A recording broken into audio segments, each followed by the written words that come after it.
Hello friends, welcome to my channel. और आज हम पढ़ेंगे एडमिनिस्ट्रेशन ऑफ गुप्ता एम्पायर। ठीक है। अब ब्राह्मणिज्म था जो था उस टाइम पर, गुप्ता एम्पायर के टाइम पर, वो उनका मेन सेंटर होता था। मतलब सबसे ज्यादा किस रिलीजन को मानते थे ये? ब्राह्मणिज्म को। ऐसा नहीं है कि बाकी रिलीजन को नहीं मानते थे, बट ब्राह्मणिज्म को सबसे ज्यादा इंपॉर्टेंस दी जाती थी। कुछ प्रिविलेजेस भी थी उनको, जैसे ब्राह्मणिज्म पे कोई टैक्स नहीं लगता था। ठीक है। अब एक कंसेप्ट था गुप्ता टाइम पर, समानता। ठीक है, कंसेप्ट ऑफ समानता, जिसका मतलब क्या होता था कि जैसे मैंने आपको बताया था, ये शुरू किसके टाइम पर होता? समुद्रगुप्ता के बाद शुरू हुआ था और वीक होने लगा था जब इनके लास्ट ग्रेट रूलर की डेथ हुई थी। उसके बाद खत्म होने लगा था, जो कि कौन थे? स्कंदगुप्ता। तो अब ये समानता सिस्टम होता क्या है? इसमें क्या होता था, जैसे मैंने आपको बताया, साउथ इंडिया में ये क्या करते थे, टेरिटरी जीत लेते थे, बट वहां के किंग को हटाते नहीं थे, उसी को रखते थे। वो कहते थे आप ही संभालो, बट मेन पावर जो है हमारी रहेगी। उसे बोलते थे समानता सिस्टम। तो समानता बेसिकली किंग होता था। अब पहले सबसे ऊपर कौन होता था इनकी एडमिनिस्ट्रेशन में? किंग, जो कि सेंट्रल लेवल का। उसके नीचे होते थे पीएम, और पीएम के अंडर होते थे काउंसिल ऑफ मिनिस्टर्स। अब ये मिनिस्टर्स कौन कौन थे, इसके बारे में थोड़ा देख लेते हैं। आपको इनको रटना है, आप बार बार पढ़ेंगे तो आपको इसको याद हो जाएगी। ठीक है। पहला है महाबलाधिकृता। ठीक है, कमांडर इन चीफ को बोलते थे। महाबलवान, अब याद रखना, इसे महाबलवान, बहुत बलवान थे, तो कमांडर इन चीफ। दूसरा है महादंड नायक, दंड नायक। दंड नायक कौन होता था? जो दंड देता है, मतलब जैसे हमारा कोर्ट, तो चीफ जस्टिस। नेक्स्ट महाप्रतिहार, प्रतिहार जो मेंटेनेंस करते थे रॉयल पैलेसेस की। ठीक है, kind of care taker. Next महासंधिवी ग्राहिका। ठीक है, महासंधिवी ग्राहिका का मतलब होता था वॉर एंड पीस। नेक्स्ट होते थे दंड पक्षिका। दंड पक्षिका क्या हो गए? Head of police department. जो गलत है उसको दंड देते थे, तो head of police department.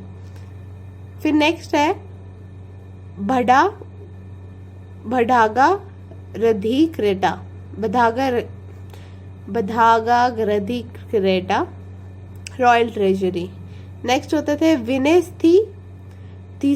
स्थपाका, education department. Next कौन सा होता था? सर्वध्यायक का, inspector of all central department. तो सारे सेंट्रल डिपार्टमेंट का एक इंस्पेक्टर, सर्व मतलब सारे, ध्यायिका। नेक्स्ट महेश्वपति, ऐसे याद रखे, कैवलरी। नेक्स्ट महामही पलापति, एलिफेंट्स। विनायपुरा, one who represented guest to kings court, तो जो बुलाते नहीं थे, आप पधार रहे हैं, विनायकपुरा। ठीक है, विनायपुरा। फिर युक्त पुरुषा, अकाउंट ऑफ वॉर बूटी जो आता था, जो भी वॉर ये जीतते थे उससे जो पैसा आता था उसका अकाउंट्स रखने वाला, युक्त पुरुषा, ये इंपॉर्टेंट है। फिर खड़ा पाकिका, रॉयल किचन को बोलते थे। अब इधर थोड़ा सा आप देख ले, थिवासा island got charters marked with royal Garuda seal. तो थिवासा आइलैंड को इस टाइम पर चार्टर मिला था, जिनको गरुड़ सील से रखते थे, मतलब इस टाइम पर गरुड़ सील्स भी थी। नेक्स्ट आगे रणभंडरिका, आर्म्स और एम्यूनेशन स्टोर। फिर महानरपति, इन्फेंट्री।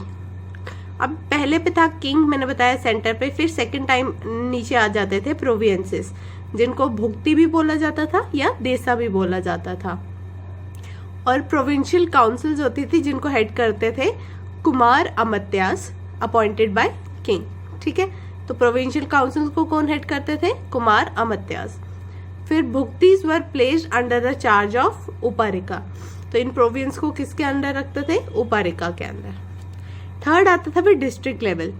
अब ईच भुक्ति और देसा वॉज डिवाइडेड इनटू डिस्ट्रिक्ट्स, जिसको हम क्या बोलते थे? प्रदेशा, आधिस्थाना, पटाना या विश्यास याद रखना है आपको। और ये विश्यास को हेड कौन करता था? अयुक्तास या विश्वपतिस। विषयास वर डिवाइडेड इनटू, अब ये किस में डिवाइडेड होते थे? विथीज, जिनको विलेजेस बोलते थे। फॉर ईच विलेज विथीज are further divided into villages. तो बड़े विलेजेस हो गए विथी, उसके अंदर छोटे छोटे विलेजेस और डिवाइडेड होते थे। For each village village assembly होती थी, जिसमें विलेज एल्डर्स होते थे और उनको गाइड करते थे विलेज के हेडमैन। ठीक है। ग्राम सभा इसकी सबसे छोटी यूनिट थी। Head of village was called, जो विलेज का हेड होता था उसको बोलते थे ग्रामपति या ग्राम अध्यक्ष।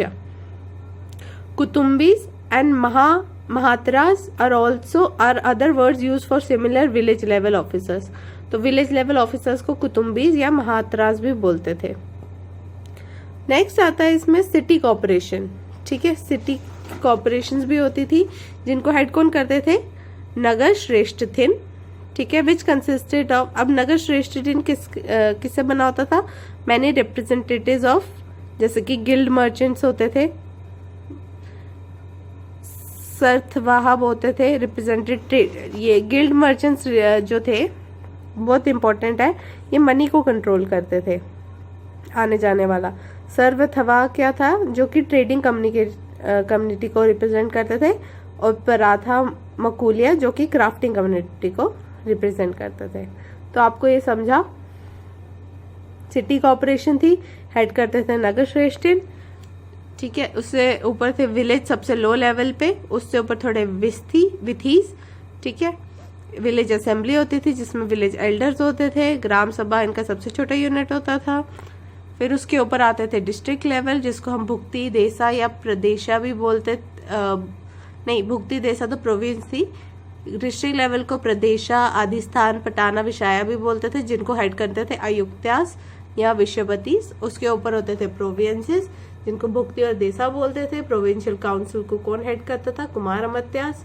और उससे ऊपर होता था किंग, जिसके अंदर पीएम और काउंसिल ऑफ मिनिस्टर होता था। अब सिटी कॉर्पोरेशन में एक प्रथम अक्षता भी था, जो कि गवर्नमेंट ऑफिशियल को रिप्रेजेंट करता था। नेक्स्ट इसमें आता है पुष्टपाला।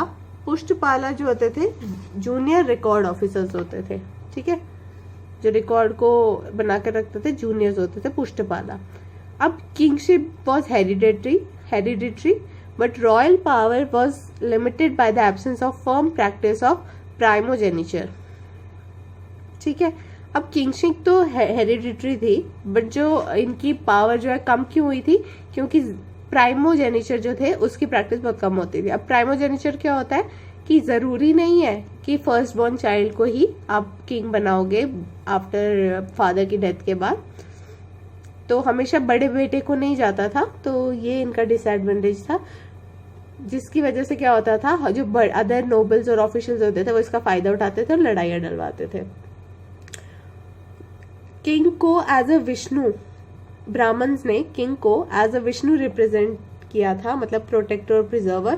दैट्स व्हाई ब्राह्मण्स को बहुत सारी लीनिएजेस थी, प्रिविलेजेस थी। ठीक है, goddess Lakshmi is represented invariably on the Gupta coins on the wife of Vishnu, as a wife of Vishnu. तो लक्ष्मी भगवान को भी कॉइन्स पे मतलब गॉडेस मदर की भी पूजा करते थे। लक्ष्मी भगवान को रिप्रेजेंट किया था कॉइन्स में as a wife of Vishnu.